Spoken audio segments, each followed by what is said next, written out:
Good morning to you out there. It's a brand new week and you are watching the AM Club. My name is Edma Ohima Lawe. And my name is Godwin Namboh. It's Monday the 6th of September and you are welcome to the biggest morning show in town. The AM Club coming to you live from the Silicon Square here in East Legon. Edma, how are you doing? I'm fine, thank you. How was your weekend? I was just going to ask you that. My weekend was great. How was yours? Mine was mostly spent at home. Guys, can you guys realize that Godwin has a haircut? Please. I like it, but I need to get used to the look. The no, I like the other one better, but I just need to. I like this, but I just need to get used to the look. You get used to it, but I saw that you tweeted last night that you couldn't sleep. What's the problem? I don't know. And you didn't call Kevin? On that note, okay, Monday is here again and I am so eager to serve you with loads of fun, fearless and factual content. And of course, for the next 2 hours, we'll be keeping you guys inspired, informed and of course entertained. Absolutely, and you have to look out for Coffee Daily, which is our very first segment where we recap the top most trending stories in the world. In the last 24 hours, a lot has been happening. Yes. We'll tell you all about that. Absolutely, and the big conversation comes up next with Lifestyle Daily, where we take a look into issues affecting your everyday living. And on today's episode, we will be featuring an entrepreneur, Awo Amwabing, and she is behind one of Ghana's most promising skincare brands, Skin Gourmet. Absolutely, and our hashtag today is Monday Motivation, and we'll be talking to an amputee who has fought through all odds to become an award-winning fashion designer. Absolutely, and remember, this is the AM Club where you are a major part of the show, so do make sure that you join us online with the hashtag the AM Club on all our handles at MX24 on all platforms. Also, you can reach us on WhatsApp on 055-033-1511, 055-033-1511. But now it's time for our first motivation, hashtag My Daily Dose of Vim. I will start off with Samini's recent release. He calls it Old Man's Radio. My favorite line is, there is no food for a lazy man. No food for a lazy man. Check it out.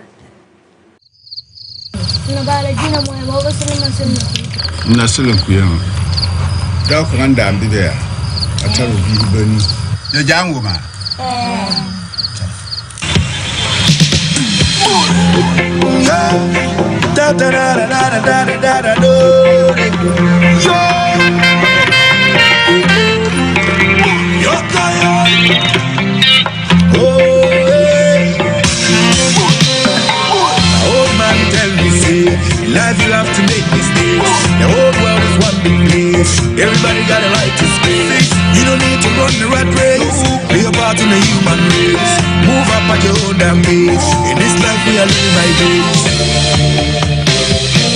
Make you do yours and let them do theirs. Everybody got them own.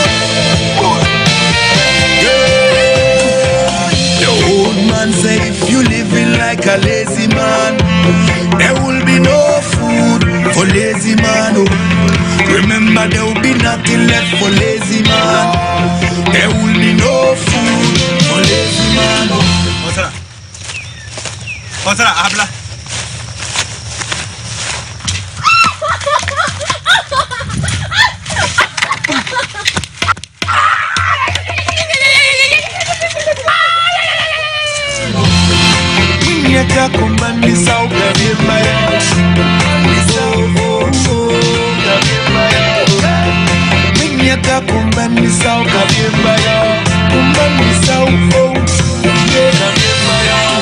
Life is hard, you can't make ends meet when you're chilling on the sofa. Keep that pace, you can celebrate only when your race is over.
No food for lazy man. That's why we are up and grinding this morning, making sure that by the end of the month we can get some money, you know.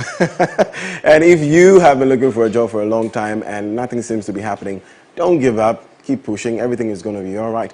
Well, welcome back, ladies and gentlemen. This is the AM Club on MX24, where we are fun, fearless, and factual. Now, before we get into our Coffee Daily segment, let me remind you that September Rush is on. Now, at any point in time this week, one of you lucky winners will go home with fantastic prizes courtesy our sponsors, Compu Ghana. How is this going to work? Head to our social media pages for more details at MX24GH. But now let's get into it. The biggest trending stories in the last 24 hours. And Edma is standing by with the very first one. Edma? I'm so happy. Do you know what I'm going to do? I'm going to call my little sister. And tell her to call in. Yeah, call in. We will share the gifts. You know they are watching, right? It's not fair. The hosts are winning the prizes. I know, right? I know. Okay, so let's move on to our very first story during Coffee Daily. The Minister of Communications and Digitalization has revealed that the nation's SIM card re-registration exercise will commence at the beginning of October this year.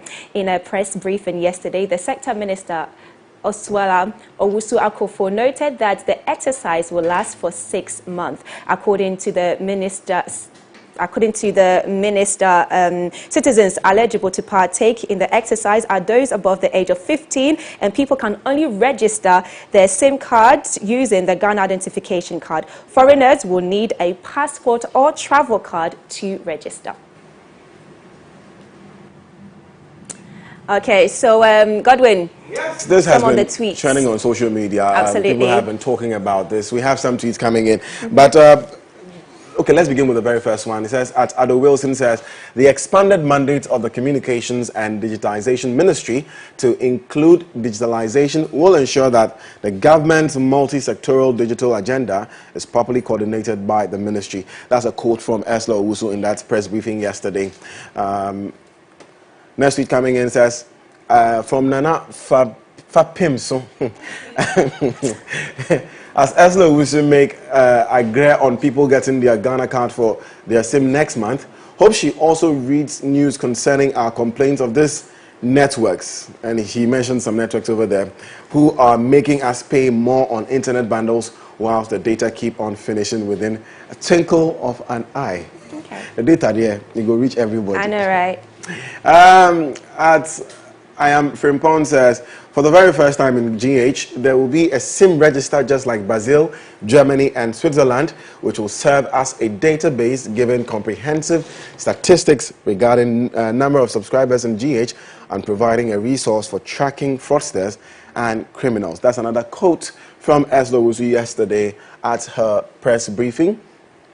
At Official 21, Erica says, stolen mobile phones will be blocked from all networks across the world through our new centralized SIM card registry, Esla Owusu has disclosed at today's press briefing. I mean, this is good. Exactly. So there are 5 key points that I need to mention. So all citizens nationwide are to register their SIM cards latest by March 31st, 2022 if they are above 15 years of age. Only the national ID card, the Ghana card issued to an individual, shall be used for registration of a SIM card of citizens.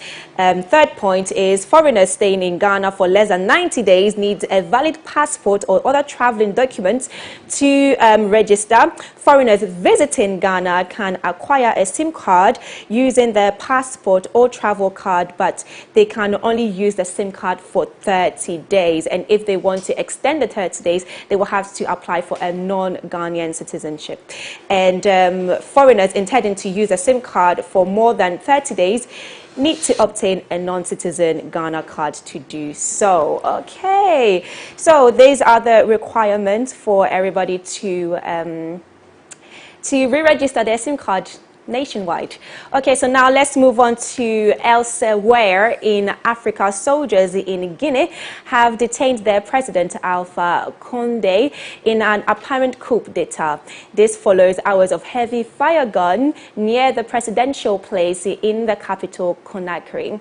The military have declared that they have seized control of Guinea, dissolved its constitution, institutions and government, including closing land and air borders. Military military officers repeated to take over claims on national television with Guinea's red, green and yellow flag dropped on their shoulders, adding that they plan to forge a transitional government. So Alpha Condé's decision to amend the constitution in a quest for a third term is reported to be the main cause of the coup d'etat. Let's watch.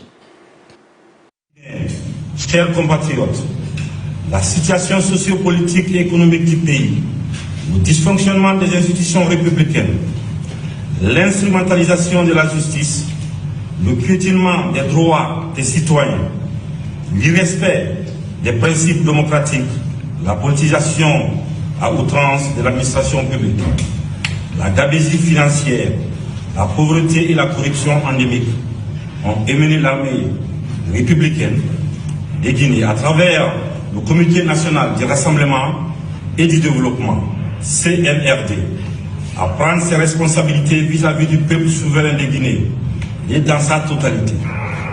Nous avons décidé ainsi, après avoir pris le président qui est actuellement avec nous, de la République, nous avons décidé de dissoudre la Constitution en vigueur, de dissoudre les institutions. Nous avons décidé aussi de dissoudre le gouvernement, de la fermeture des frontières terrestres et aériennes. Nous appelons nos frères d'armes à l'unité afin de répondre aux aspirations légitimes du peuple de Guinée.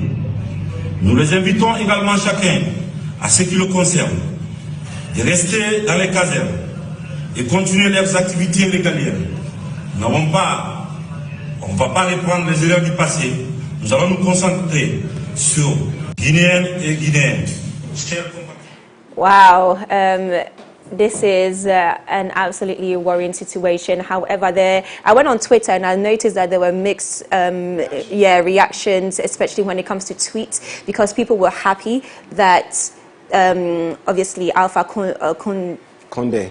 Thank you very much. Condé can't go ahead and change the constitution for him to have a third term. And some people were also quite skeptical because of the little violence that has been happening. Right, but an opposition leader in Guinea says that he's sadly happy. I don't know what that means, being sadly happy. Sadly happy. Well, fortunate for us, or fortunate for the guys in Guinea, it was a bloodless Monday. What is happening to me? It was a bloodless coup, you know, and I think even though a coup is not accepted, but it was bloodless, and I think that is commendable. That Mamadou Doumbouya, is that a name? Doumbouya, sorry, it's a French name, it's hard to pronounce. Mamadou Doumbouya said, but I saw some tweets, and they were very interesting, I must say. Antonio Guterres, UN Secretary General, says, I am personally following the situation in Guinea very closely. I strongly condemn any takeover of the government by force of the gun and call for the immediate release of President Alpha Condé. World leader speaking now. This one says, incredible. Morocco's national team flee Guinea where they were to play Monday because of apparent coup.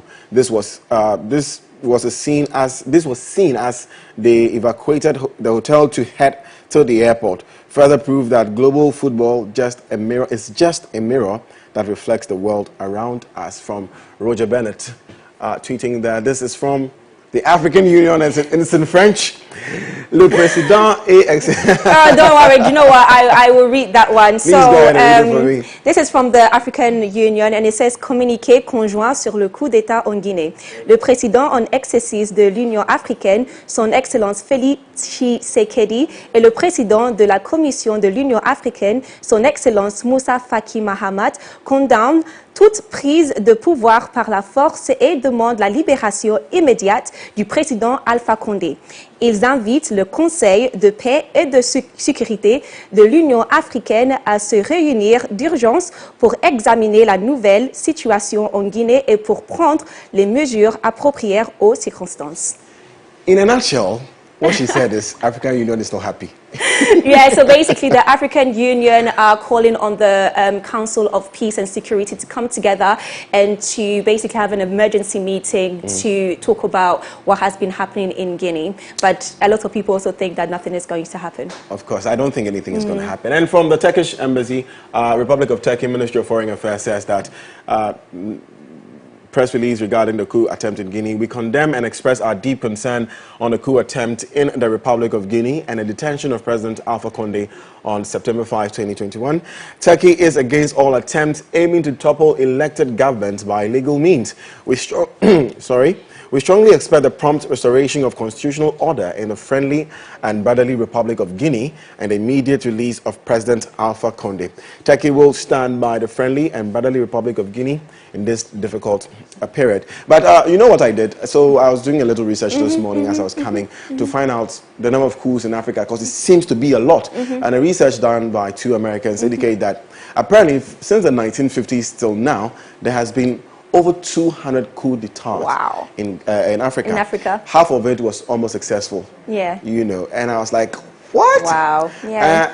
I don't know. The facts are not there. But it's so funny how during the speech of the military army who took over, it was funny how they quoted our very dear Jerry John Rawlings, may his soul rest in peace, and they quoted about how the military can also take force if obviously democracy has not been put in place, and they are like the second force actually to eventually look after the country.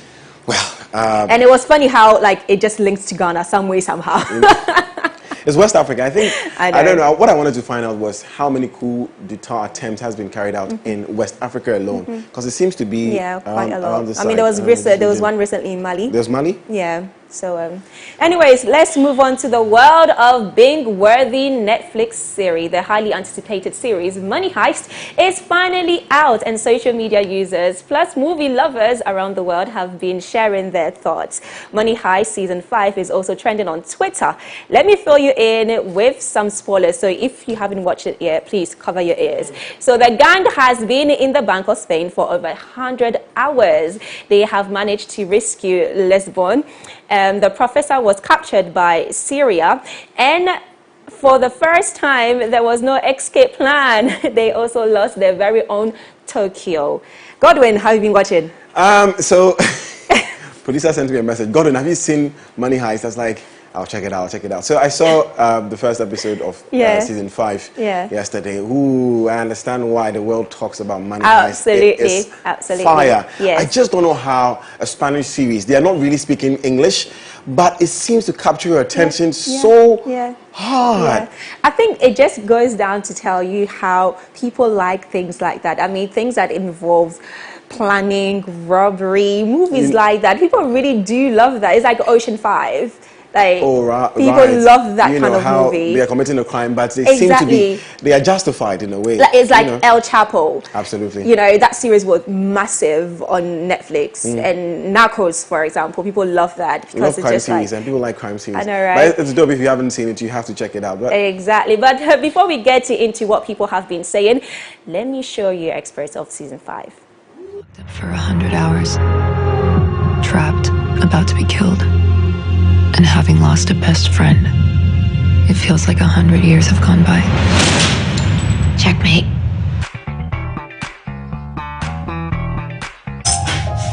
Lisbon to Professor. Hi.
Right, you remember Game of Thrones? I know, right? When you have to do episode after episode, you have to deal with somebody dying. Why this will breaking our hearts in 2021? I know, right? Please. This one from Dearest One says, in a world full of in a world full of Tokyo, Rio, Denver.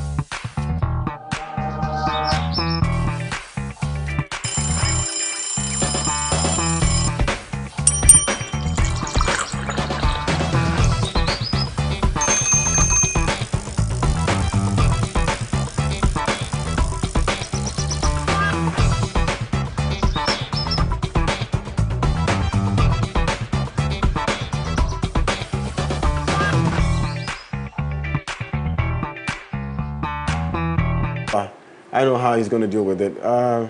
As Zaid says, stop crying. They are just characters. Look, they are not just characters. You do not understand. This will become a part of us.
But I'm saying, we won. Okay?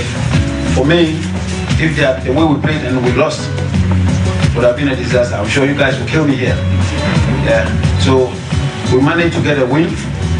I say congratulations to the boys. I know you were not happy. That was the voice of Coach CK Akono. But still on the Black Stars, CK Akono is expecting a tough game against South Africa on March Day 2 of the 2022 FIFA World Cup qualifiers later today. The Stars are looking to return to the global showpiece after missing the last World Cup in Russia 3 years ago. We're now going with the qualifier to the World Cup. In our first match, we won. We have 3 points. They went there, they lost. They might be under pressure, and you can see it in a way that this could be a very big points for South Africa. They need to get it. We also need to get a point. So it's a battle that when we are able to be clever in the things we want to do, we'll carry the day. When we played Ethiopia, there were certain things we needed to do. We've learned from that thing, and I believe that come tomorrow, Monday, we will improve. Yeah, we're looking forward to have a good match. We're looking forward to get 3 points, and that's what we. What is important is that we have to be efficient. Against Ethiopia, we didn't excite you guys, but I said we were efficient because we won. As we stand now, we are on top. Okay, and so we're not going to allow influence of the pressure or whoever is making any comments, anything, to disturb us. Like I said, we are focused, we are here.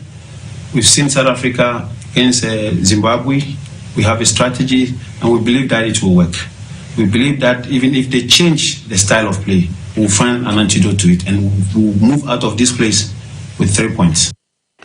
Ghana Black Stars coach Siki Akona saying he's unmoved by the words of his critics. Now, still in football, and speaking of the World Cup qualifiers, the Brazil versus Argentina match was abandoned just 5 minutes into kickoff. Now, this happened just yesterday after Brazilian health officials objected to the participation of 3 Argentine players they believe broke quarantine rules. The visitors walked off the pitch at the Corinthians Arena after the officials came out to stop the game. The dramatic intervention came hours after Brazil's health authorities had said 4 England-based players for Argentina had to quarantine. Although it did not name the 4, the players with English Premier League clubs are Emiliano Buendia and Emiliano Martinez of Aston Villa, and Giovanni Lo Celso and Cristiano Romero of Tottenham Hotspur. What do you think? Well, I was shocked actually yesterday when I saw videos trending on Twitter. I was like, what is going on here? I clicked on it and I saw it and I was like, wow, 5 minutes and they had to, you know, end the game. But then I think it was the right thing to do. Why would you, you know, break the rules? I mean, you're in another country. Exactly. Do not do that. Just follow the country, especially when I think Brazil is still on the red flag country list in England. So why would you do that? You know. Absolutely. Okay, let's move on from that. There's a new name in the world of tennis, and it's 19-year-old Leylah Fernandez. The Canadian teenager Leylah Fernandez continued her remarkable U.S. Open run as she beat 2016 champion Angelique Kerber to advance to the quarterfinals. On the eve of her 19th birthday, Fernandez backed up her win over Naomi Osaka with a 4-6, 7-6, 7-5, 6-2 victory over Germany's Kerber. What do you think? This is interesting. What on the eve of her 19th birthday? I know, right? That's such a fantastic present. But I feel like every single year in the world of tennis, somebody comes up. Yeah, somebody comes up. I mean, it was Naomi Osaka. Now is, you know, this one, and I'm thinking, whoa, who's next? Who's next? She's pretty young, 19. What a way to end her teens. Absolutely. You know, such a amazing win. I'm happy for her. Congratulations. Interesting. Yeah. But guys, that's all that has been trending in the last 24 hours. This has been Coffee Daily, our segment. You're watching the AM Club. It's now time. Should I go for it? Yes, it's now time for us to deepen into the world of entertainment and showbiz, of course, with Kevoice. Stand by.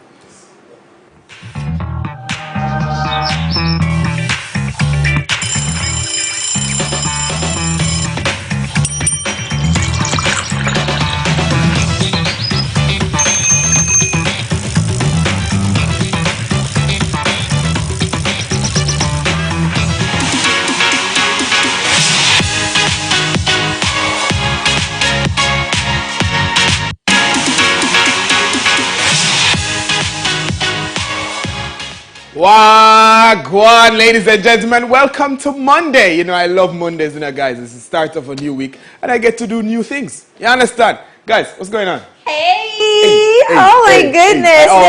You're giving us cleavage again, the shirts, the pants. I told you. Chinos, the shoes. I told you. Come on. But you know what? Come on. Godwin is looking absolutely fantastic today. So I'm loving the shoes. I don't like this shishi that you have been giving me. You forget that. I don't like this. It says, by the way, it's by the way. You understand? Try to give me second place, but it's fine. Do you know she couldn't sleep last night? How come? Why? I want to find out from you. Why couldn't you sleep? I don't know. I just could not sleep. I took a nap during the day and I couldn't sleep eventually. And she didn't call you with all the... No. She can't call me that time.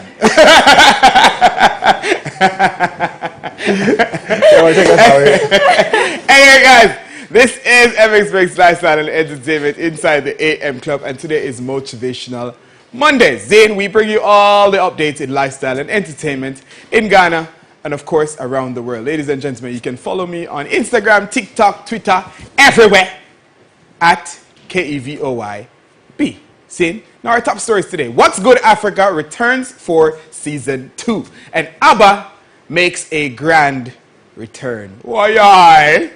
Now, let's start the day with some new music. Davido and Adekule Gold, I hope I got it right, have just graced us with a new song and music video. Titled Hi, I like it already, Adekule Gold enlisted Davido's vocals for the song, and fans are here for it. So let's take a minute and check it out.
In Africa. Season 1 featured Kenya, with viewers getting to explore the country and its rich culture. Now Season 2 is here, ready to focus on Ghana. Woyoy! From music to movies, art, fashion, and more. Hey guys, feature me. Several personalities are said to be part, including musicians Kiddy, Yautog, Stoneboy, and more. One God, get them. Designer Senyo Foley and sculptural artists, hey, I didn't know that was a word, Nanoff, are also set to be part alongside many others in the industry. Congratulations to them all. Congratulations to them all. And What's Good Africa is said to start streaming on September 8th. So guys, make sure you tune in. Make sure you watch the thing. Make sure that you give support to your Ghanaian people. You understand? Big up on yourself. The Swedish band behind the song Mamma Mia and so many other hit songs is back. After 40 years of radio silence, ABBA has announced that they are returning to their fans. After 40 years? I can't imagine. The movies Mamma Mia 1 and 2, starring Meryl Streep, were based entirely off their songs. ABBA announced that they are returning with a concert tour and a new album. The new album, titled Voyage, is set for November 5th, and they've already dropped their first new song, Don't Shut Me Down. Let's check it out. A while.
Topic, he opened up about his diagnosis of a cancer that was too big to be surgically removed. Jaja.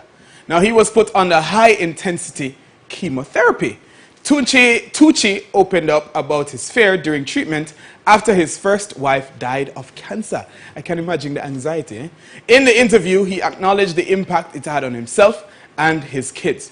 Thankfully, he has since recovered while managing to film 2 TV shows and 1 movie that are set to come out this year. What y'all? Hey, he overcame. We shall overcome. I love this guy. Yeah. Such an amazing actor. I know, right? Who put this story last? I don't understand. I don't like it. Yeah. I know, right? We should have started with the story and then like end up with maybe like the. You know, it just got to me in a different way. I don't know. It's Access okay. and cancer, I don't know. Man. It's not a Anyways, stereotype, don't worry. I mean, of course it's not. It can't be. Yeah. You refuse it in Jesus' name. Amen. Anyway, guys, since today is Motivational Mondays, Zin, I always like to bring some motivational quotes from Jamaica. Tell us, brother. So my motivational quote from Jamaica is, if you want good, your nose have to run. If you want good, your nose have to run. Yeah. If you want good, your nose have to run. Yes. So if you want a good thing, your nose has to run. Yeah, something like, not literally. I was like, yeah, But if you want something good, then you really have to work struggle. hard. Yeah. Struggle for it. You have to push for it. okay. Yeah. So you have to Yeah. You know when the nose start running, you know Exactly. you're I good. get it. I'm going to teach you that today. If you want something good, your nose have to You run. want good, If you want good, nose have to run. your nose have to run. Yeah, man. Fantastic. Okay, so what are we teaching him? Let's give him an adage. In what? Like a And this one, you proverb. can't say it's so difficult, eh? So this is gone. Okay. I swear, people are going to say Godwin is so local. It's fine. So there's an adage in Ghana that says, well, why am I going to say this one? But it says, Koche, Koche. Koche. Igbo, Ebo. Ebo. Kewana. Kewana. Oh my goodness. Koche. Koche. Ebo. Kewana. Ewana. Get them. Careful, I wins. Koche, Igbo, Kewana. Basically, a leopard Okay. does not grow with what do you call this thing? The nails? Claws. Oh, okay. So no matter how old a leopard gets, Yeah. the claws never get old. You get it? So the skill is still there. Like, Yeah. is always- you know what? Always. Even if it's 19 years old, it can do what it used to do when it was Yeah. like 20, you know. I like that. Oh, okay. That's deeper. But I can't say, That's I can't really recall. deep. Of course, it's difficult. She can't even say it. She's Ghanaian. Okay, say it one more time. Coach Egbo Kewana. Koche. Ebo. Kewana. Koche Ebo Kewana. From the Fanti I woman. tried. Yes, Kewa, I tried. Kewa, Hey, Kewa, guys. Kewa, Thank you Kewa. guys for having me. Appreciate Thank it. you. Zane, big up on yourself. I hope you guys have a good show. Thank you you, very brother. much. Thank you. Thank Zane. you. And guys, have a good week this week. Zane, it's Monday. This is MX Breaks Lifestyle and Entertainment. My name is Kevoy. Big up yourself. Little more. Yeah, man. Okay, and that's about it for Coffee Daily today. Stay with us because after a quick break, we'll be delving deep into the role of confidence in building a startup. Absolutely. And in setting up the Monday tone for you, enjoy the song from Benna Boy called Questions featuring Don Jazzy.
This is the Big Five.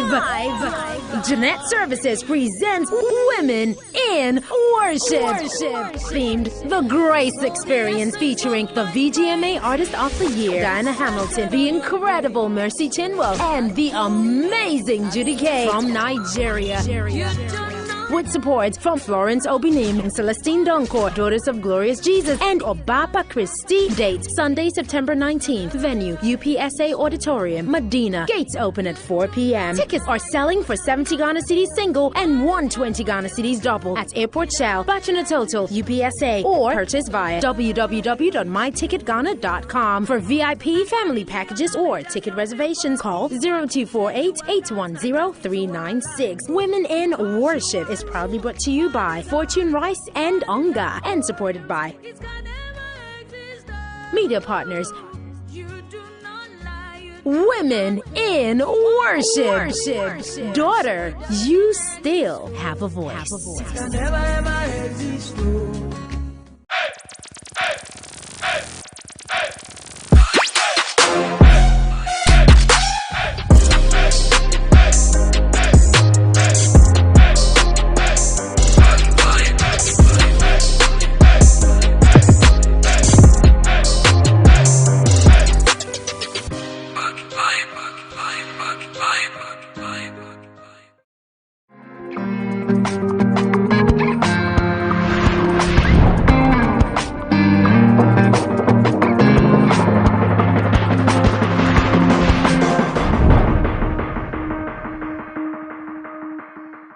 Opinions are like onions. Everybody has one. Abortion is a no-no. As a human being, you must take responsibility for all your actions and inactions. Your misjudgment shouldn't be enough grounds to take a life. No.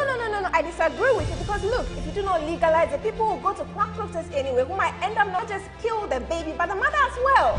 Why should I waste my time, join a long queue under the hot sun to vote for a political party, knowing very well that nothing would be achieved at the end of the day? Something will be achieved.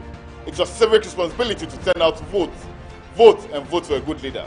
Governments need to cater to every graduate, diversify the economy, invest in other sectors. But the government cannot do it all. That is why we need the youth to take up the mantle and set up their own businesses. That is how we will create economic viability. Here on Opposing Views, we take your views, my views, and the views of the experts and put them in the right context for you, our discerning viewers.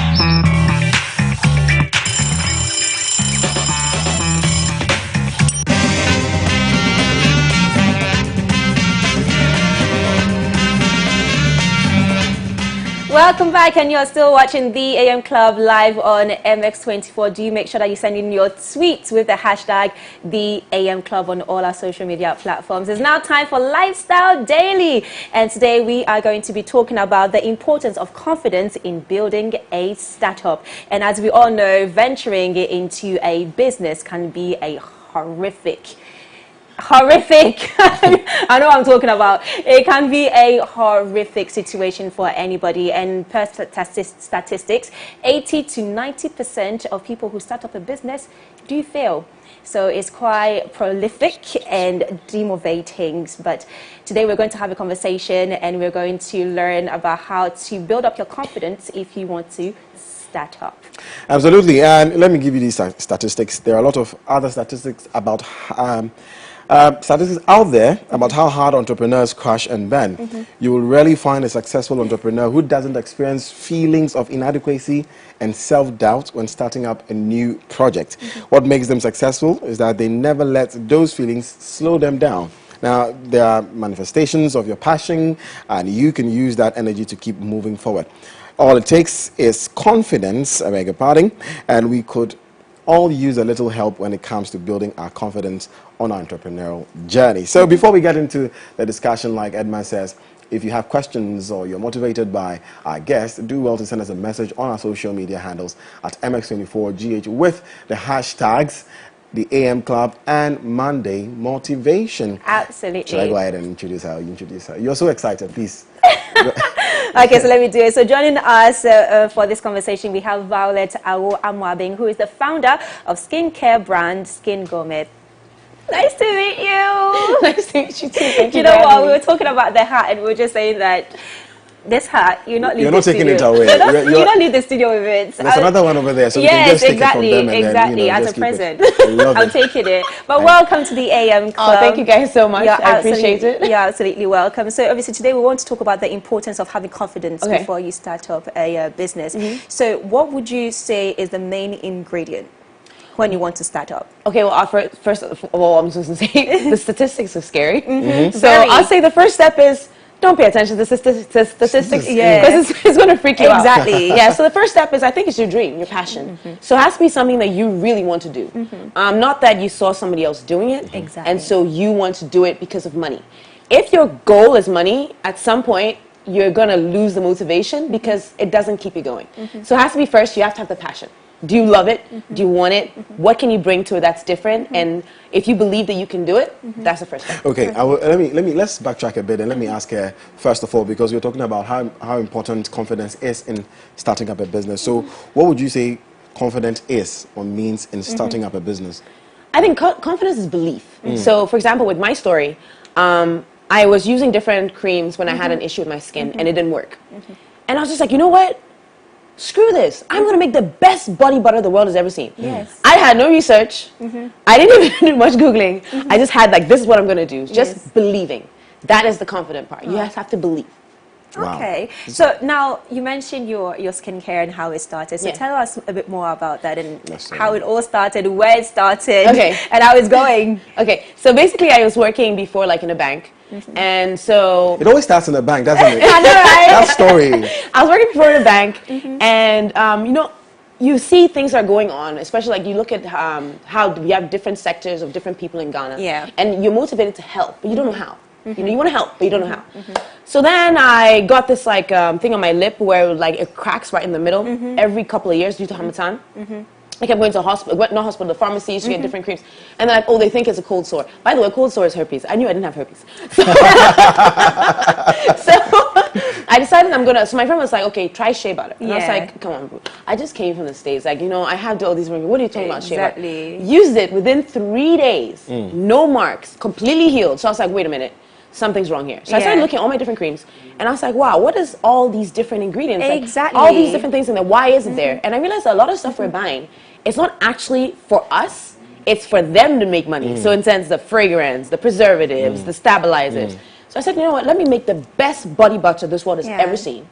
And so I took my 145 Ghana cedis, that was all I had, and I put it all into my ingredients I was sourcing, called my relatives, I'm like, yo, Uncle Kwame, he was in the UK. I have a new business idea, can you send me some stuff? I promise I'll pay. You know, I didn't have the money, but he sent it to me anyway. And then I made my first 3 concoctions. It was the baobab and shea body butter. I wasn't called that, I think it was called the luxurious body. Yes, something really fancy. I wanted the world to see, like, you know, I'm starting up. And then I put it in my closet after I went, so I bought the containers from Makola. And it was these yellow plastic tops. It was really cheap. Then I got like, went on PowerPoint. I designed my logo. Then I printed out on my printer. I cut it out with scissors. I put the glue stick in the back and I stuck in a formulation. And then I put it in my wardrobe. And it's crazy because somebody would think that, you know, to start a business, I mean, you need hundreds and hundreds of Ghana cedis to start it. And that only scares them away from starting, venturing into starting a business. But then from what you're saying, you only had what, 145 cedis. Yes. Approximately $45. That's what I started with. Wow. Yes. And then I stuck this stuff in my closet, went to church and I said, God, have you seen the creams in my closet? Oh, you went to church? Of course I went to church. And I was like, give me a company. Now, you know, in the back of your mind, you're thinking, these 3 Makola containers with your formula that's not that great, that you're calling luxurious, even though you can see the packaging. And then, almost 7 years later, I'm like, okay, wow, you're not playing. Exactly. Yeah. So it's been 7 years now. Almost 7 in October. Okay, so now in terms of the extra ounce of confidence, like what is that for you when it comes to your business? Because I mean, we all have dreams, we all have, we all want to get somewhere, we all want to start up a business, but then it gets to a point where you're down. I mean, life is full of ups and downs, and you need that extra motivation, that extra boost of confidence to keep going. So what is that for you? So remember I said to you in the beginning, it's about helping people. So it gets really hard, it gets really difficult. But then you have to remember, if I give up, I'm giving up on other people. So you're more motivated because you realize it's not just me. It's about everyone else. So you have to keep going. You have to keep trying. It's every step. It's hard. It's difficult. People will let you down. I mean, it's crazy. But you have to just remember, what is it that I'm here for? Why did I start? What is it that gives me passion? So even if people put you down, you're not going to stop for the people. Absolutely, I like that. I'm just wondering, because I've been looking at you, and before the show started, she's a very confident person. Yes, extremely confident. And so that will be easy for you to even impact into your business as well, because naturally you're a confident person, and you can just tell. And I love your aura, I love your energy, by the way. And going through her Instagram, I saw the videos like, oh, this girl is very confident. Yes. Very confident. I'm wondering what your confidence is founded on. I'm not exactly sure if it's because of experience. Is it, were you raised that way, or it's something you learned at some point in time? Or maybe because like, you said confidence is belief. So is it that at what point did you realize that, look, I've got to believe in myself, I can do this, what is it founded on? I think it's not so much putting your mind into yourself, right? I think you get very insecure when you're thinking so much about yourself. It's more about thinking outside, right? So you're there, you're evaluating things, you're interacting with people, but the minute you get into this idea of what do people think of me, you got a problem. You need to think of what you think of people, what you think of yourself, and how to make yourself better. So I think in terms of having confidence, technically, really, I've always just been kind of person. I've just always been that way. So it's very difficult to. And also, like, I appreciate everything. Like, I'm grateful for everything. So it doesn't matter how I look, how I feel that day. If you're happy about it, if you're feeling good about it, if you're grateful to have it, then it's not something you need to worry about. Absolutely. I mean, there's a saying how Ghanaians are naturally very timid. Yes. They are very relaxed in terms of whatever situation they're in or they found themselves in. And what advice would you give them in terms of going out there and venturing more, getting out of their comfort zone to venture into something that is a bit more daring to them as a person? That's a tough one. If I had to give advice to someone about how to be confident, I think, again, the word would be gratitude, right? I mean, if you're grateful for everything you're exposed to, if you take every moment as an opportunity to learn, if you think that this is something I'm here to get something out of and that it's not about me and it's not judging me, I think that would make you more bold and being more adventurous. And also, it's okay if you fail. You have to realize that if it doesn't work out, it didn't work out for a reason, and that's okay. It doesn't mean that you're less of a person. It just means that this didn't work out, but you got a lesson from that. So you take that lesson and you take it to the next one. Okay, fantastic. Let's talk about challenges in your business. I'm sure. I love that. There's a lot to say, I'm sure. Especially when you were starting up. You said, so this has been like 7 years? Yes. So definitely, with that 145 Ghana cedis you began with, and those 3 containers, certainly you didn't think it was going to grow to become what it is. No, but I had it in my mind though. You know, like in my mind I had it. So when I look at it now, I'm just like, oh my gosh. Like it's actually, the package and everything is so beautiful. Thank you. So let's talk about the challenges. Sometimes when you're starting up a business, I remember years ago when I want to do something, all I think about, all I need to do is, like, if I have, like, your 3 containers, I just have 3 containers, and I'll sell it to people who buy, and then I'll make more money, and then I'll make more, and then, and it keeps reciprocating. So what were the challenges you faced starting up Skin Gourmet? Okay, so let me tell you. One thing about challenges I like is, I love challenges. I learned over a long period of time that a challenge is just there to make you better. Right? There's always something good at the end of a challenge, whether you overcome it or not. So when I first started 145 cities, okay, nobody was buying my products. So I had to use my own salary from the bank to buy my own products to give them away. Wow. And then people came back and then they bought the product. So again, what I realized is that when there's an issue, when there's challenge, when there's blockade, there's always a way around it. Absolutely. It might not be the conventional way, but there's definitely a solution. So it's just a matter of finding the way around, and then you have your next challenge. I've come to learn that there'll always be challenges, You can I can always overcome it. I believe it. I know it. I know it. I know it. I know it. And every challenge is actually a gift. Yeah. It's so when you're faced with something, you have to decide that it's not there to stop me. It's there because it knows that I can overcome this. So this is just an opportunity. Wonderful. Yeah. And speaking of that, what are some of the challenges you have encountered personally? Oh, yes. In this business. Okay, so people not believing in you. That's a huge one. It's like, okay, I'm going to be selling this cream. It's like, okay, well, then they're getting feedback from people that are not going to help you. So you see, you have to find a way to differentiate all the information that you're getting. Exactly. So you're getting information from so many different places. It's not necessarily that every negative comment is not there to help you. But it has to be constructive. Yes, but even sometimes, even if it's not constructive, there's still something there. Then you have, of course, the financial challenges. Don't even let me get into that. You always need money. Like, you always need money. And then, of course, comes to the product development part. And then fitting the product to the market. And understanding what it is you have. One of the biggest challenges I still have is this company continues to grow and teach me what it is. So it's even difficult understanding what you're doing and understanding where you're going and understanding what you're working with. So would you say, is that why maybe like the values of a company changes over time? Yes. Because they really don't even know like what it is. Exactly. Everything is continuous improvement. So you never actually know, you never have it perfect. It's always changing. It's always growing. You have to always be focused. And that's also another challenge. Then the other challenge is the people. Whew, don't even get me started on people. But then you see, it's also then not even just the people, then it's even yourself. That's the biggest one, because like I'm saying, it's all about your perception, your perspective on every situation. So when you go through something, the biggest, I guess, obstacle to stopping you from overcoming is yourself. Your own perception, your own views of how you see things. So it's this whole business, being an entrepreneur is, you're learning about yourself, you're learning about your business, you're learning about your people.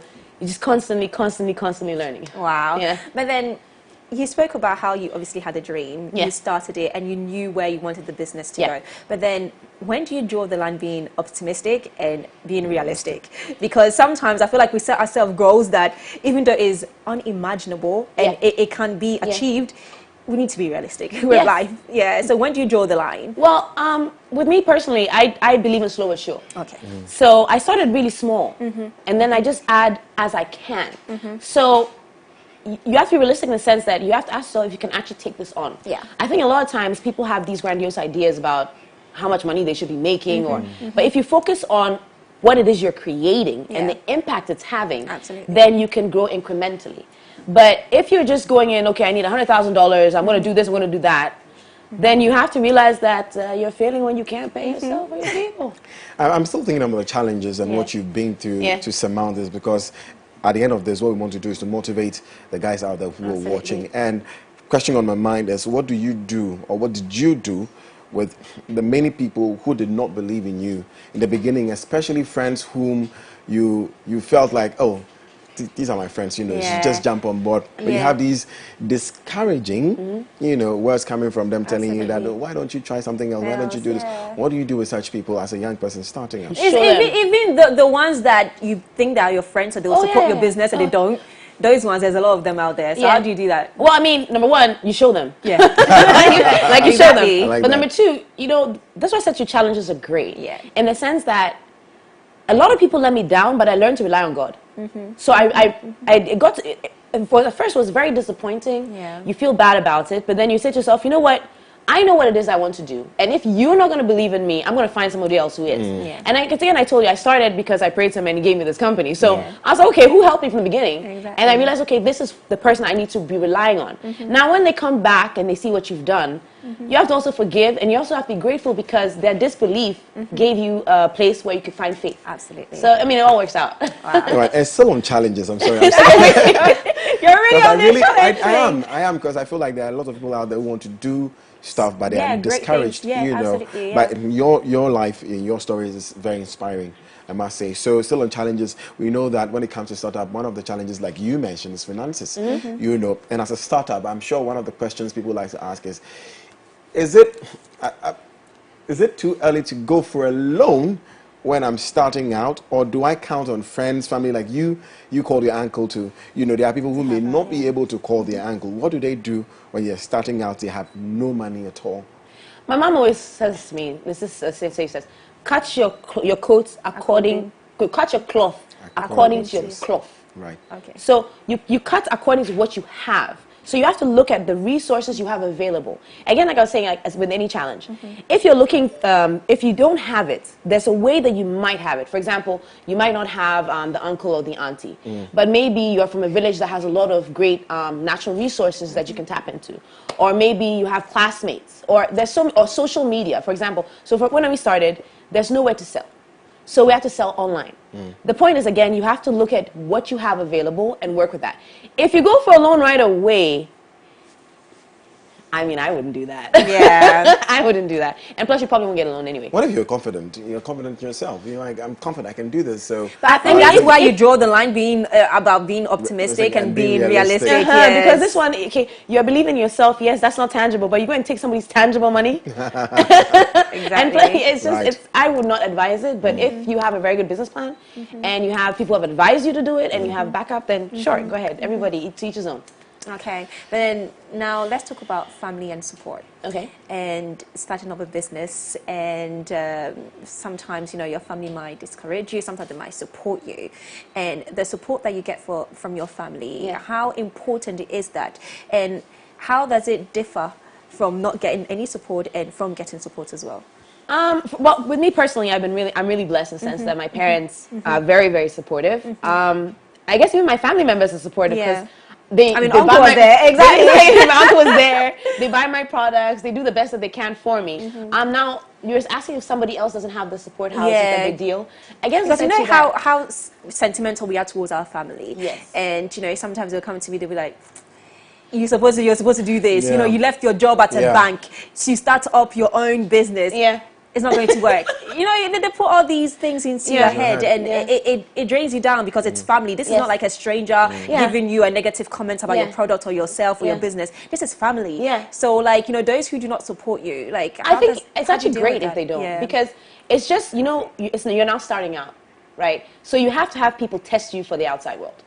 And half the time, the things that they're telling you, you hear it from other people that you should supposed to be respecting. Like maybe you go and pitch to a company or you go to a shop and they tell you something about your product and you're like, oh my God, that really hurts. But it doesn't hurt that much because your family already put you through it. Exactly. So it's not a bad thing. You should also listen to the criticism.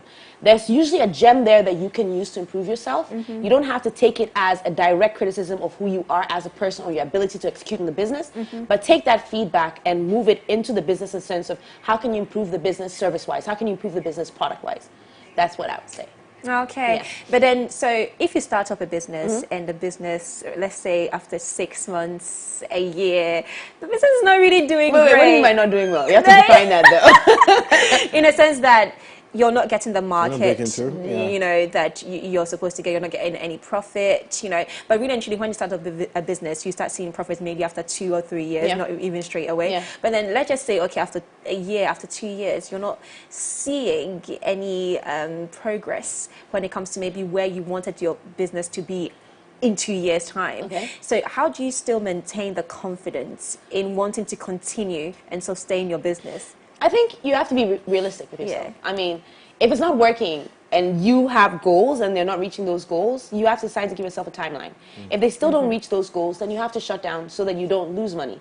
Now, for me, I find that in terms of our product development. So I've built, I think I've had about 40 different products, maybe over 50 in total. You have to watch it, but if it doesn't work, as much as it hurts as an entrepreneur, I have to pull it.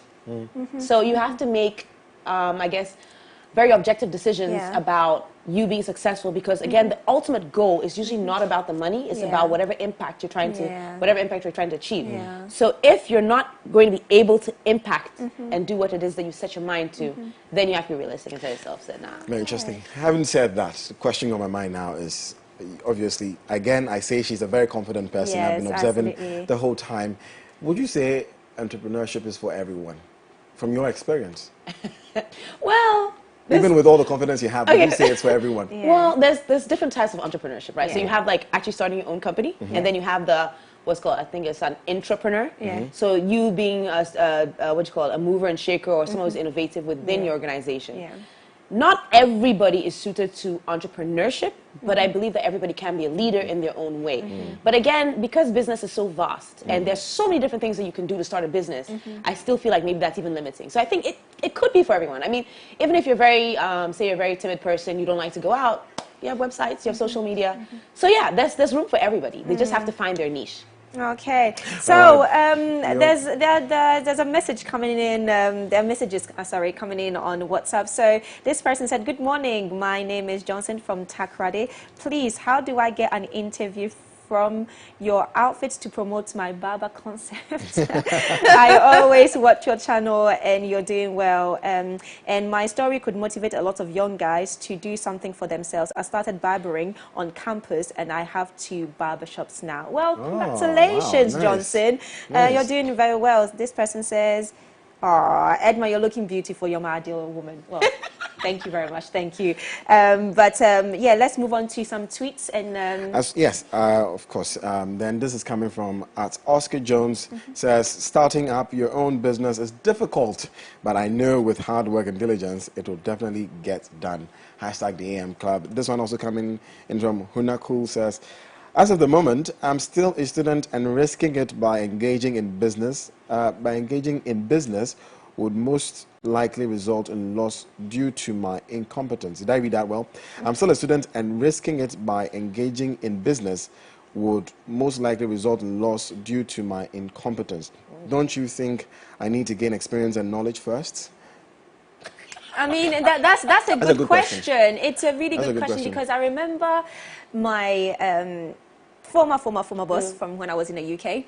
So he is now the CEO of the company, but he started as a coffee boy. Yeah. So he literally worked his way all the way up, and he always says something how important experience is, especially working under somebody, especially a great company, learning from that company, and then gaining the acquired skills to open your own business.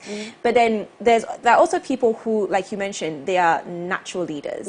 And it's very easy for them to just maybe go on the net, research, acquire the knowledge that they need, and then boom, start it, and then it'll be successful. So how do you know which one you are as an individual? How do you know that, okay, cool, do you know what, I need to work for a company, acquire the knowledge and the skill and the experience, and then open my own company, or just go ahead, with no experience? Maybe I'm out of university and I'm not getting any job. I need to start a company. Something. I would say just do it.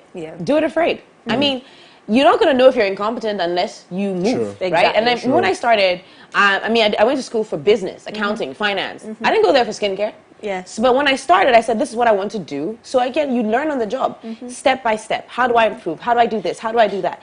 If you feel you're already incompetent before you start, then you already don't believe in yourself. Exactly. So you've already lost your confidence right there. And so you're not going to be motivated. You're not going to be able, you might succeed, but it's very difficult to succeed if you already believe you've lost. Yeah, absolutely. Absolutely. Let me read some few more comments, tweets coming in. Says, this as C_Glover says, "The key to confidence is walking into a room and assuming everyone likes you."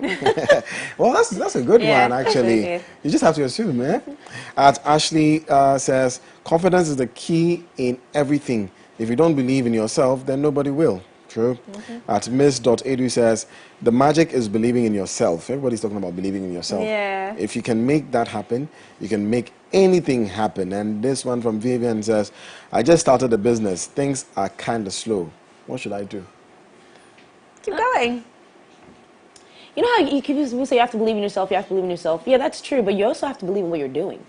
That's actually the most important, because there are days when I don't believe in myself, but I believe in my brand, and I believe in the products I'm doing. I believe in the concept. I believe in the mission and the vision of the company. So sometimes it's not just about believing in yourself. It's also believing what you do. Because even if you believe in yourself, but you know that what you're selling doesn't really work, it's difficult for you to push it and be successful. And I guess that's where, that's where maybe where the percentages and the statistics come in, with an 80 or 90%. I mean, yes, you do have the confidence, but you don't really believe in what you're doing. So there's less chance of it succeeding, basically. It actually just took me to a story. Briefly, let me share this. I remember when I started out acting, So there was this group of people that I respected so much. Yeah. And for the first time in my life, someone told me that, but you can't act. Mm-hmm. It was the most discouraging thing ever. Absolutely. I tell you, I was discouraged in myself. At the Yeah. point I couldn't believe in my own self. Yeah. But then, like what you said, I believed in my craft. Yeah. And I was like, nah, I've got done this. this thing. Exactly. Look, I've seen other people smile when I do this. Yeah. I've seen, no, I actually got this Absolutely. craft. You know, but I was discouraged as a person. Yeah. You know, in myself, I'm like, maybe, you know. So I think what you said is so accurate. And wow, I'm tweeting that. Yeah. I'm tweeting that today. Okay, so now, last question. Let's talk about Skin Gourmet. How is it doing? 7 years. 7 years. How is it going? I would say it's going pretty well. Okay. But you know, it's really interesting. You know, first you start and you're worried about sales or product development, and then now it's like a whole different ballgame of things that we have to improve on. So I think it's going well because we're learning and we're growing, and we're changing and we're adapting. Yes. So I'd say it's going pretty well. Okay. I'm hoping it goes even better. Exactly. 3 years into 3 years time, it will be 10 years. So, yes.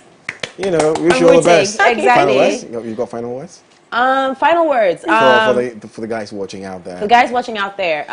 Yes. Don't just believe in yourself, believe in what you're doing, and have faith. And you don't have to rely on people all the time. Find somewhere else where you're going to get your faith, because people will let you down, but that's okay. You don't let them down. Well, thank you very much for that. And if people want to contact you or maybe buy some of the brand. Sure. So skingourmet.com. SKINGOURMET.com. Are you on social media as well? Yes. Instagram, SkinGourmetGH. Okay, Beautiful. fantastic. Wow, Well, Violet. thank you very much, Thank you Violet, for for having me. joining us. You've impacted us with so much knowledge. And I hope that you watching out there, you have also enjoyed Lifestyle Daily and you've written something down. That's something that we should always say. Get your pens and papers and just write something down. But you know what? You're officially a member of the AM Club. Thank you. You're welcome. We're so happy to have you. Absolutely. you. It was Thank you actually so much. amazing. Thank you so much for joining us. Oh, thank you guys for having me. I really appreciate You're it. welcome. Okay, so coming up next, we have Motivation Monday. Today's hashtag, do you stay with us? We're coming back shortly.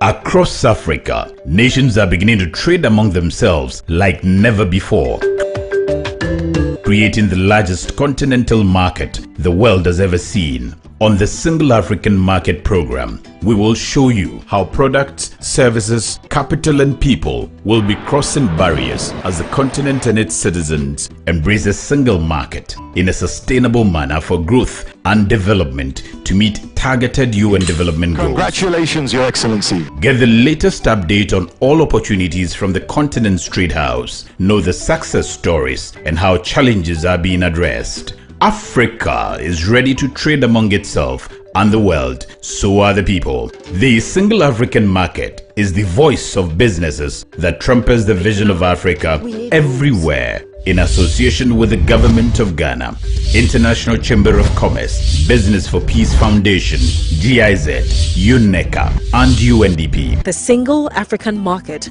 this Monday at 8 p.m. on MX24.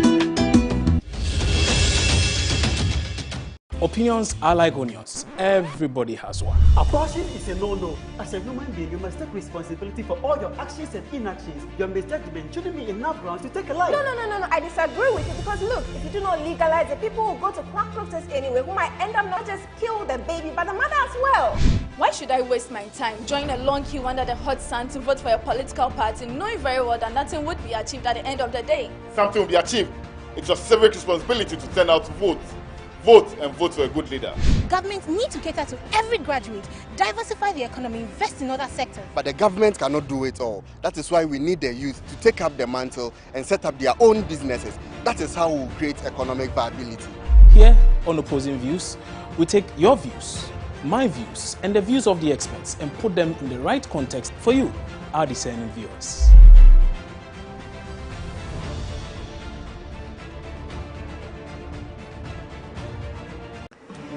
The news that matters the most is the news that hits closest to home. Politics, business, lifestyle, entertainment, whatever. Once it breaks, we are there. If it touches you, your family, your community, or your safety, we've got it covered. You need to know what is happening in and around Ghana and on the international scene. This is MX24 News.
Hello guys and welcome to Home Fit. Home Fit is a fitness show designed to take care of all your fitness needs.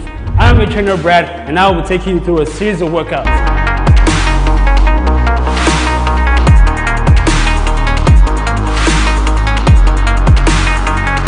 After a great workout, let's talk nutrition.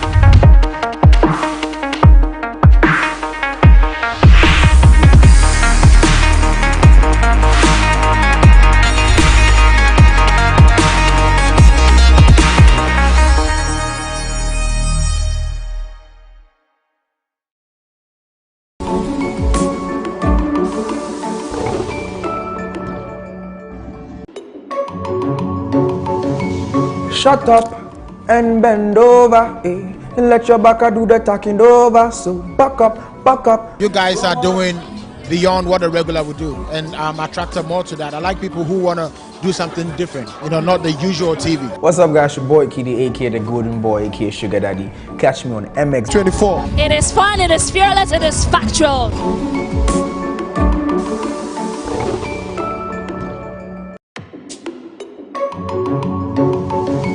Hey, Abrantia, Aketesia, Ibi Family, Charlie, MX24. My baby, must say, baby, about them people that do Mumma and bad. Hey guys, this is your girl, Miss Sasha. This is the best MC, best hype man in Ghana 2020. I beg you, success, the highest MC. Keep watching MX24. It is fun, it is fearless, it is factual. Messon, ni besibia, Messon.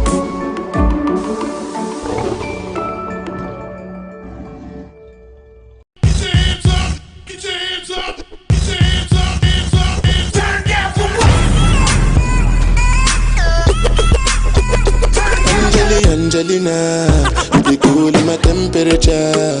If you call, say cheese, take a picture. Shaka post, make a see, take a picture. in a leg book, boah, boah, boah, boah. Why the party there today? Hey mama, hey I have a same. Shake your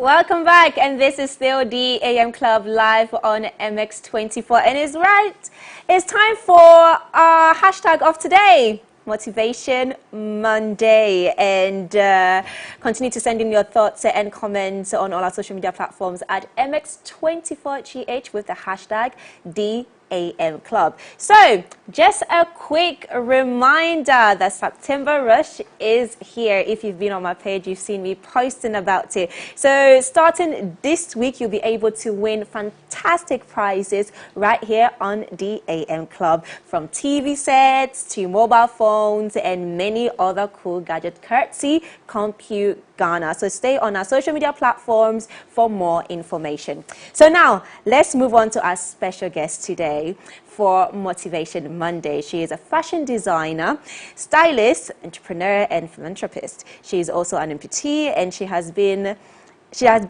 a below-the-knee amputee all her life. She was born in the UK and later moved to Ghana with her parents and went to St. Mary's Senior High School.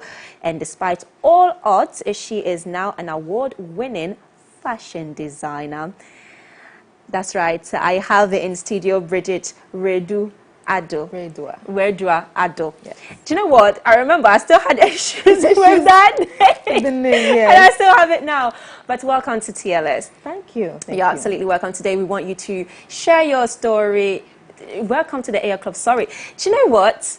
My brain. You know why, right? Yeah. You know, right? Okay, so now let's talk about your journey so far. You were born in the UK, moved to Ghana, went to St. Mary's Senior High School. How has that all been for you?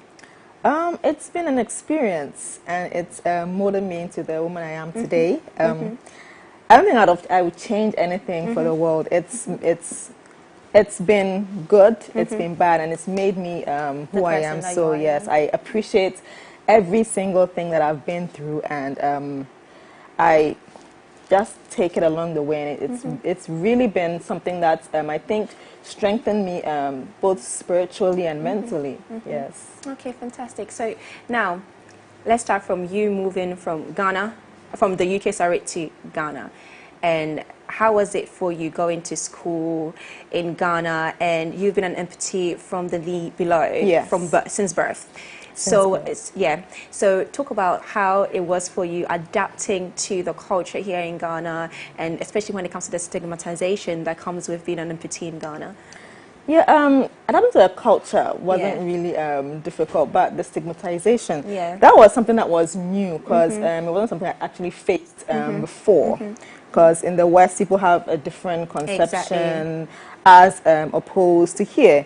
In fact, before coming to Ghana, I didn't even see myself as disabled in any way, because I just saw myself as a normal person. Yes, and then when I came here, people are like, you're disabled, and I didn't understand this initially. It didn't make sense. I'm just me. Yeah, because you were born that way, so you were used to it, and nobody was judging you when you were back in the UK. Nobody was judging me. Nobody was restricting me in any way. I was still able to live a very normal life and had a very normal childhood.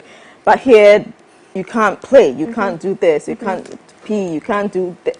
So it was a little difficult adjusting and understanding the whole mindset and concept, because people actually call me disabled, and I'll say, no, I'm not disabled. And they'll say, yes, you are, and I'll say, no, I'm not. And I never really understood. It was this whole back and forth thing until later on I realized that people have a different perception of how they see things, and they like to put labels on it. So I just went with the flow and then learned how to embrace everything and everyone without actually becoming bitter towards anyone. Yeah, anybody. Okay, so now let's talk about your time at school, senior high school.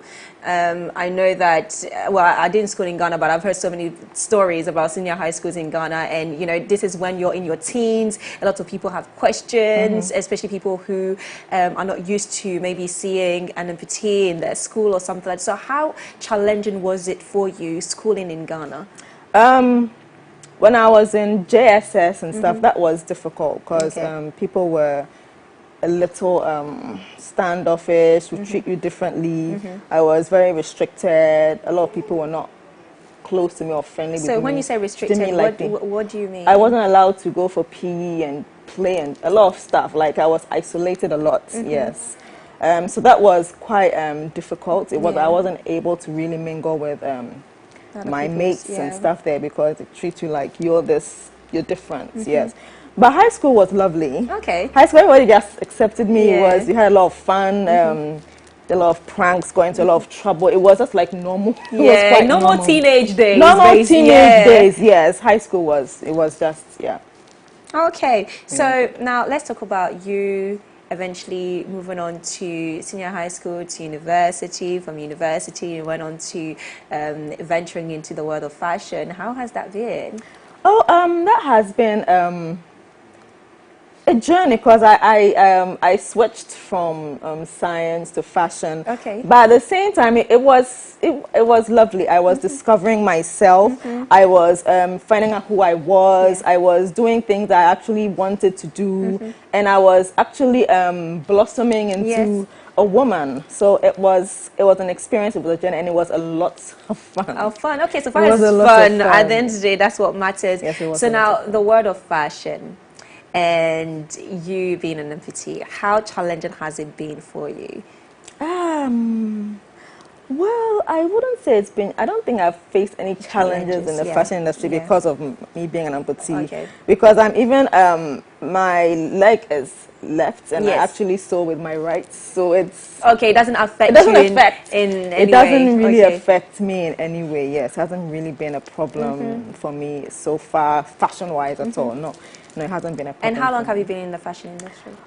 For about 11 years. 11 years. Wow. 11 okay, years. and how has it been? How's the journey been? Oh, it's been up and down. It's been interesting. Very, very interesting. It's been a learning process. I've learned a lot. I've learned a lot. I've grown a lot, and yes, it's been an experience. Okay. So, as an individual, what inspires you to always do better, push yourself, go out of your comfort zone to put yourself up there?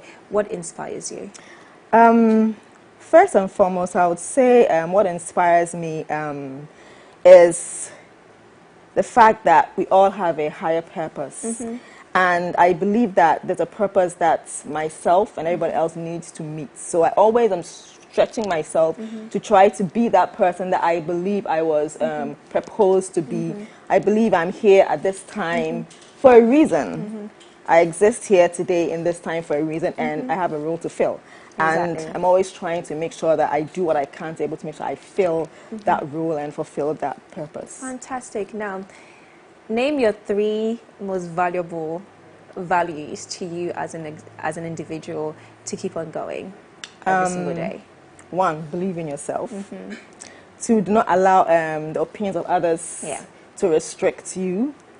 And 3, to make sure that whatever you do, you be kind and considerate towards others. Okay. Is that 2 or 3? Maybe I said 3. Okay.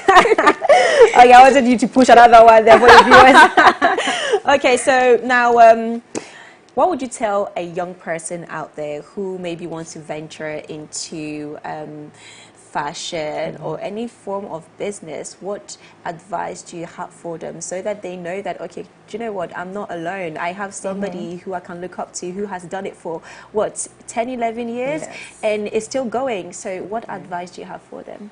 I'd say 1, they should stay true to themselves.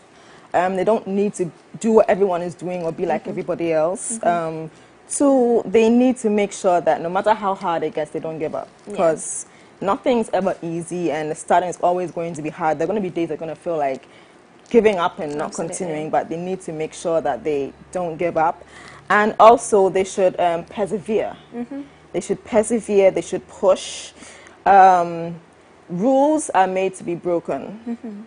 I'm not saying they should go and be lawbreakers or criminals, but yes, rules are made to be broken. There are a lot of things that restrict us from adventuring and actually fulfilling what we're meant to do, because we're supposed to not do this, or we're supposed to do things a certain way.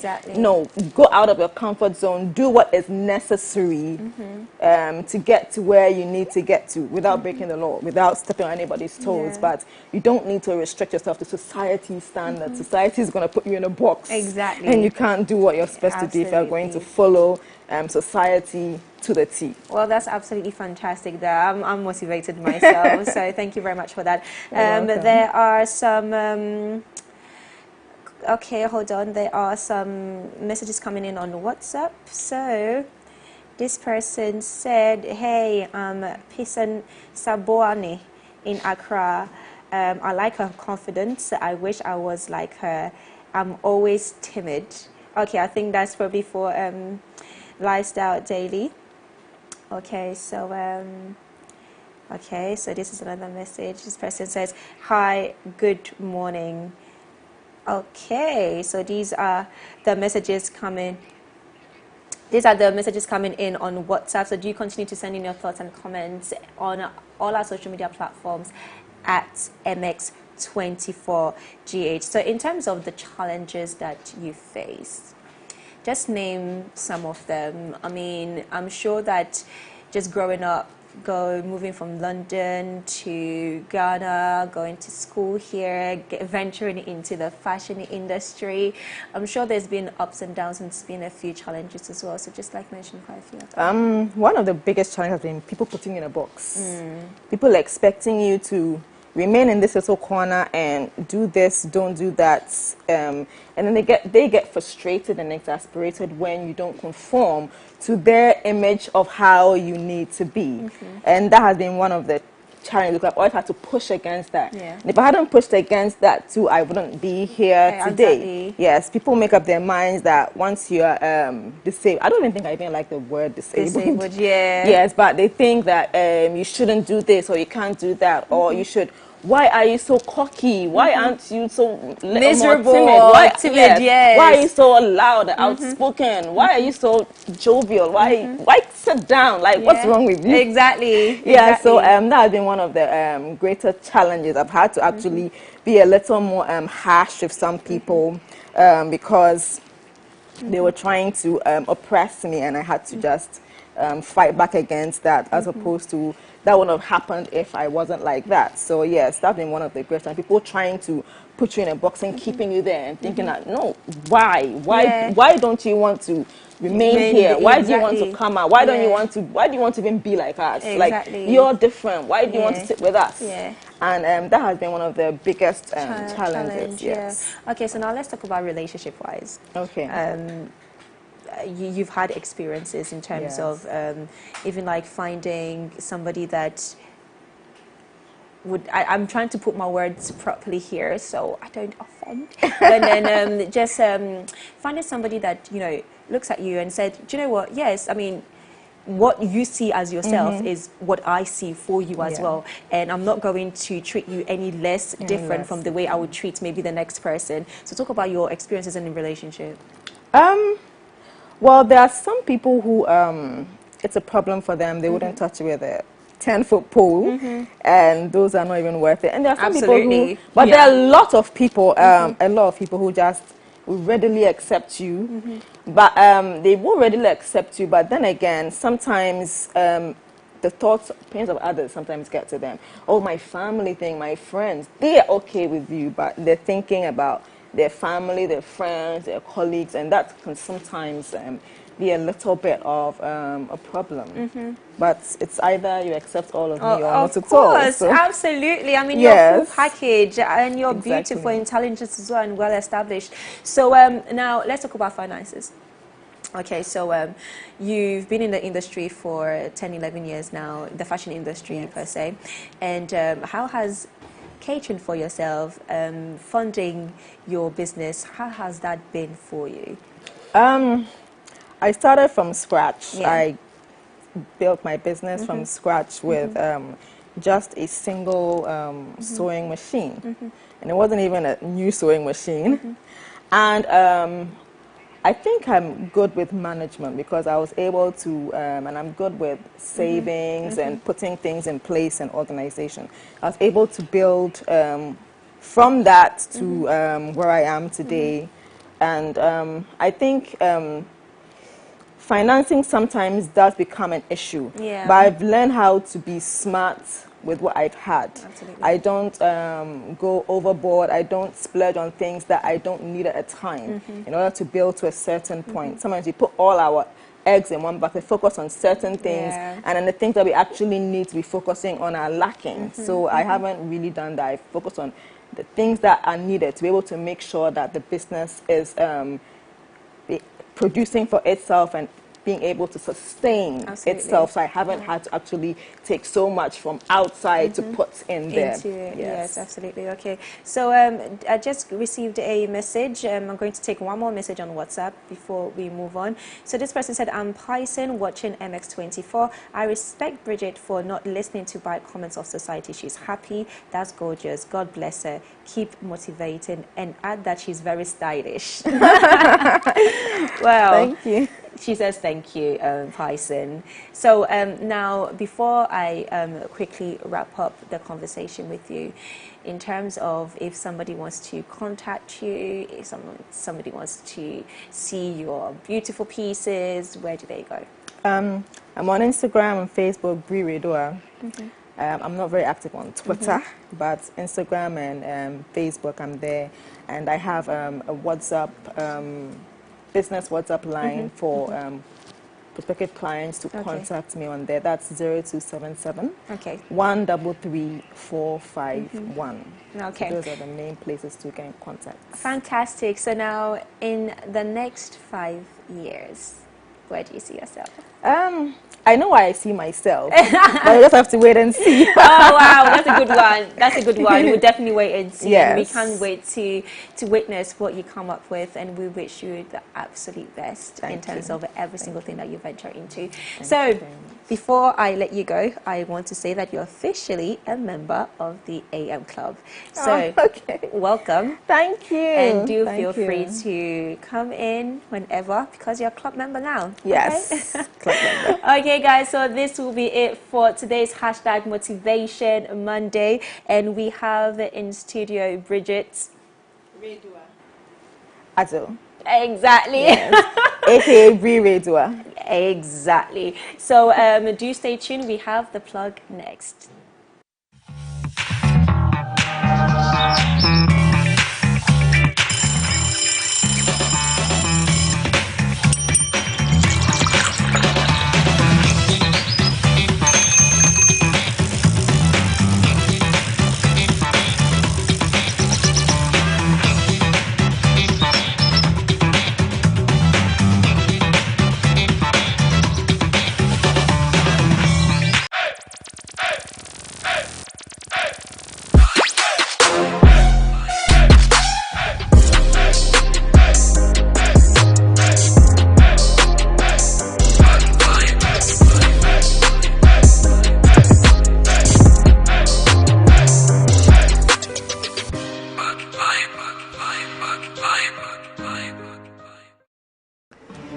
The news that matters the most is the news that hits closest to home. Politics, business, lifestyle, entertainment, whatever.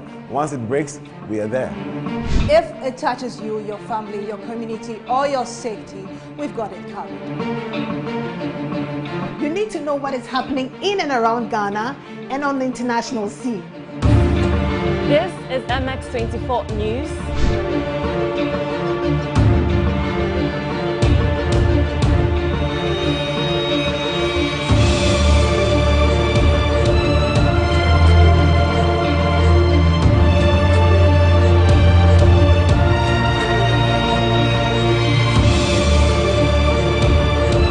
Opinions are like onions. Everybody has one. Abortion is a no-no. As a human being, you must take responsibility for all your actions and inactions. Your misjudgment shouldn't be enough grounds to take a life. No.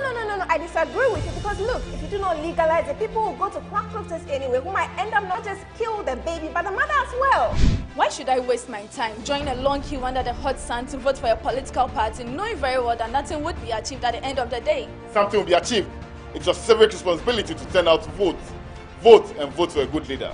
Governments need to cater to every graduate, diversify the economy, invest in other sectors. But the government cannot do it all. That is why we need the youth to take up the mantle and set up their own businesses. That is how we will create economic viability. Here on Opposing Views, we take your views, my views, and the views of the experts and put them in the right context for you, our discerning viewers.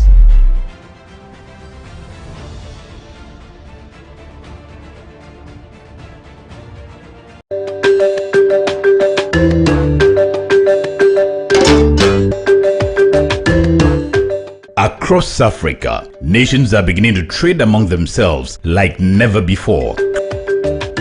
creating the largest continental market the world has ever seen. On the Single African Market Program, we will show you how products, services, capital and people will be crossing barriers as the continent and its citizens embrace a single market in a sustainable manner for growth and development to meet targeted UN development goals. Congratulations, Your Excellency. Get the latest update on all opportunities from the Continent's Trade House. Know the success stories and how challenges are being addressed. Africa is ready to trade among itself and the world, so are the people. The Single African Market is the voice of businesses that trumpets the vision of Africa everywhere, in association with the Government of Ghana, International Chamber of Commerce, Business for Peace Foundation, GIZ, UNECA, and UNDP. The Single African Market, this Monday at 8 p.m. on MX24.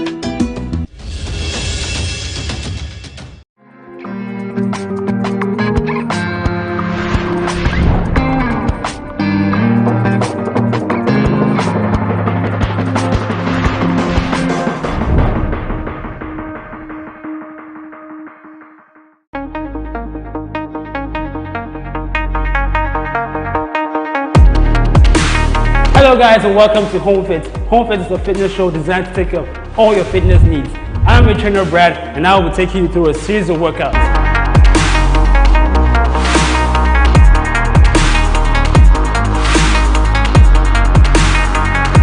After a great workout, let's talk nutrition.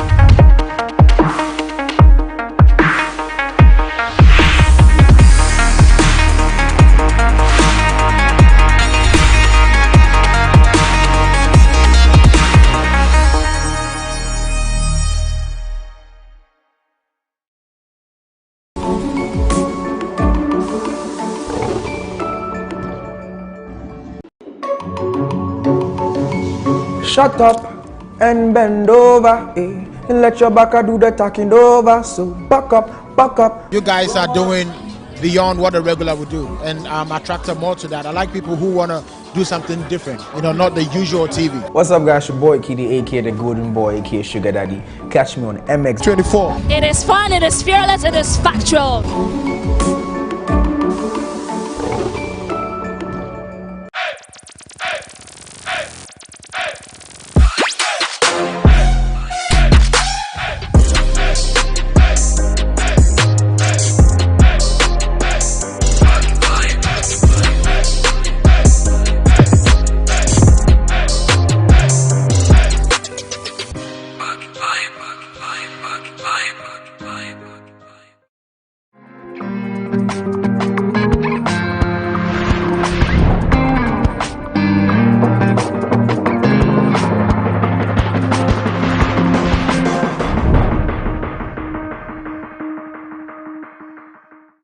The Bible said that we are not of those who shrink back, but of those who believe to the salvation of the soul. You know, sometimes God wants to do things in circumstances and situations that when people see, they will acknowledge that this is not the effort of man, but this must be the finger of God. So to him, life meant Christ.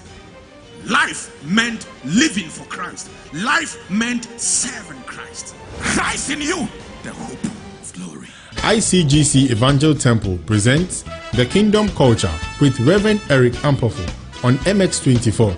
This and every Sunday at 3 p.m. Don't miss out.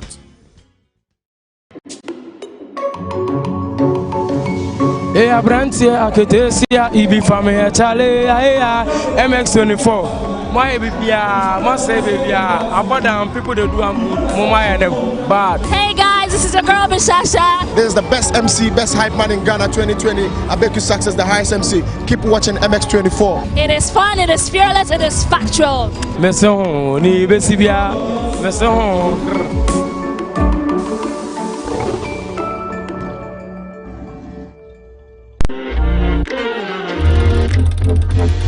Do you know the top 10 music trends? Have you seen the new music videos everyone is talking about? Do you know how your favorite artist makes their music? I'm moving. but they be bluffing and puffing and they be screaming and yapping, some even feeling and bragging. First thing is, I'm patient. That talented upcoming artist in your area needs the spotlight. Let them be our unsung star. Do you have any questions about music? I'm Jason Alay, and I'm a music plug on MX Chart right here on MX24.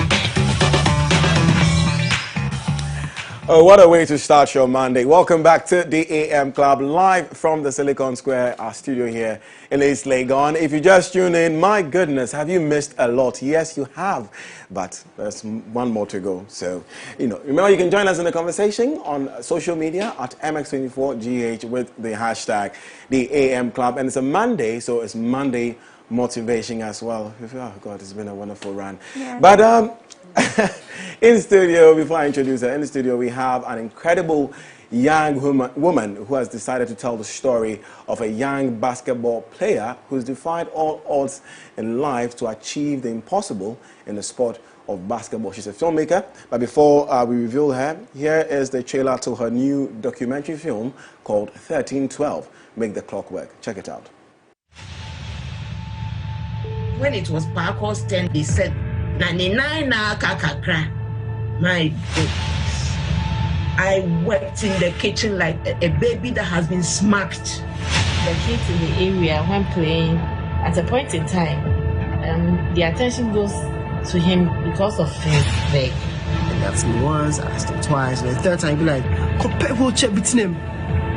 It was tough. It was so tough. I didn't like it. I was the 13th player of a 12-man squad. You need to be the number 13 every 12-man squad. See somebody very smart and very large stature. And also with his physical terms, it strikes you immediately. The name clock changed from the guy who limps and plays to the guy who plays. Some of the players thought that he wasn't strong enough, so maybe they'll try to go easy on him, but you do that at your own risk.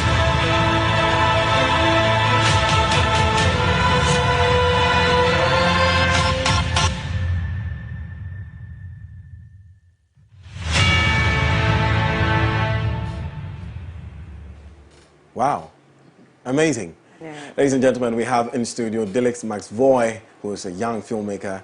Good morning, Dillis. Hello, good morning. How are you doing? I'm doing great. Yourself? I'm awesome, thank you. That was an amazing trailer. From yes. Thank you so much. One filmmaker to another. Wow. 1312.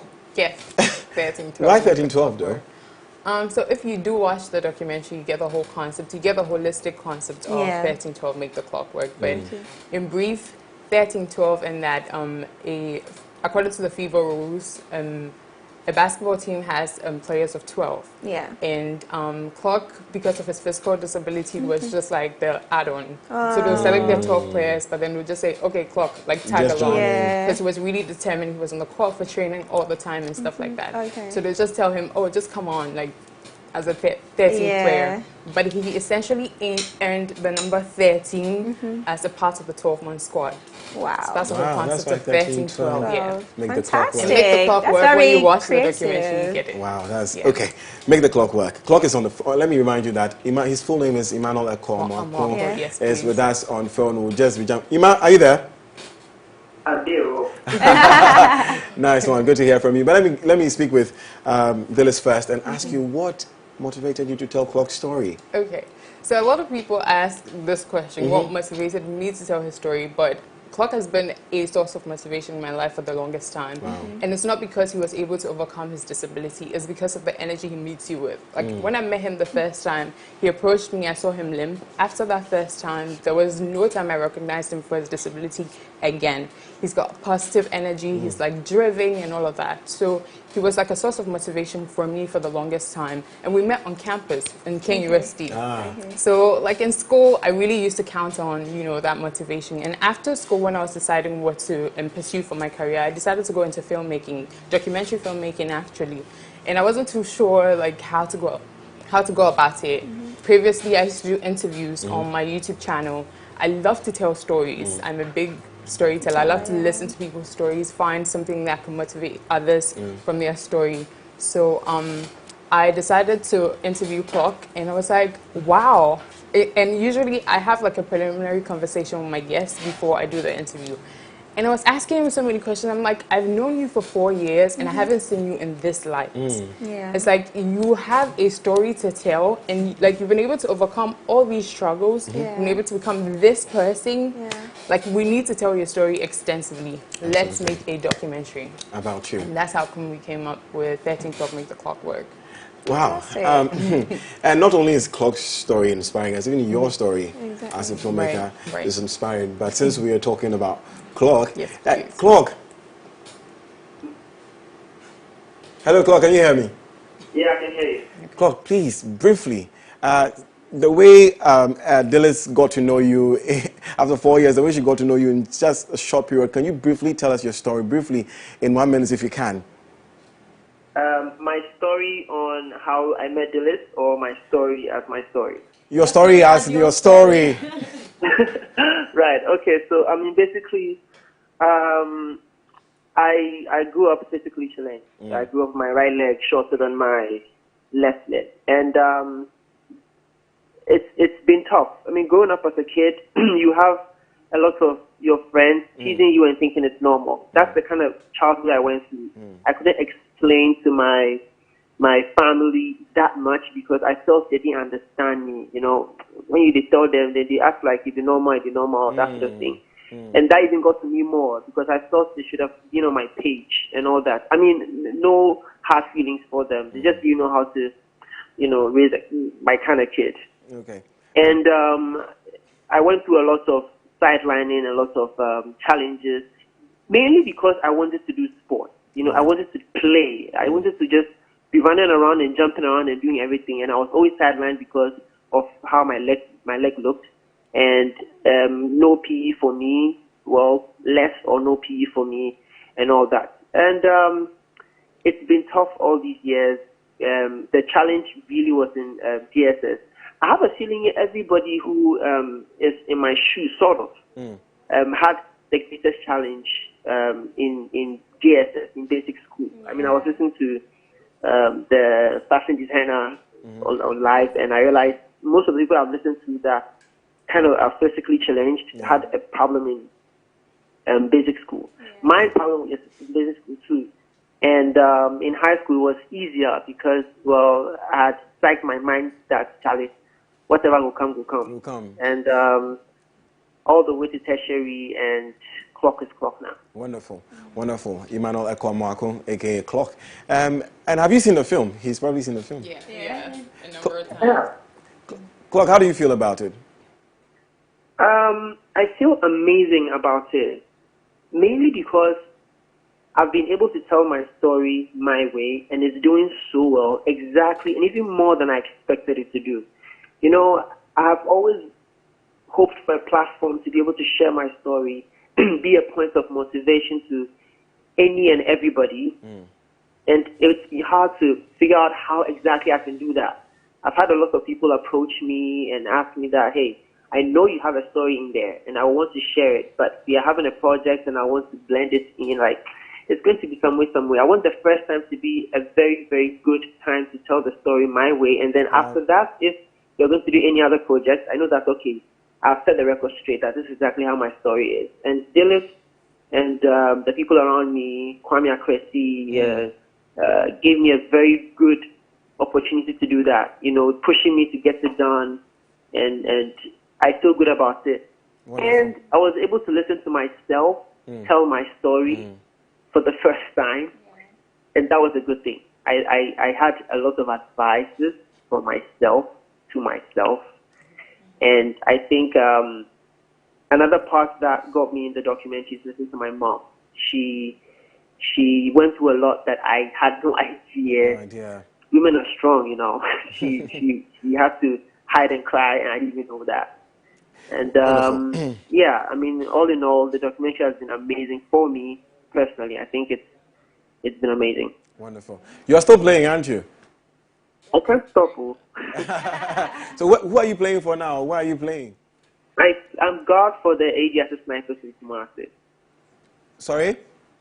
I am guard for AGS Snipers in Kumasi. Beautiful. Okay, beautiful. That's wonderful. And let me come back to you, Delis, and ask you, so what is the purpose and significance of this documentary for you?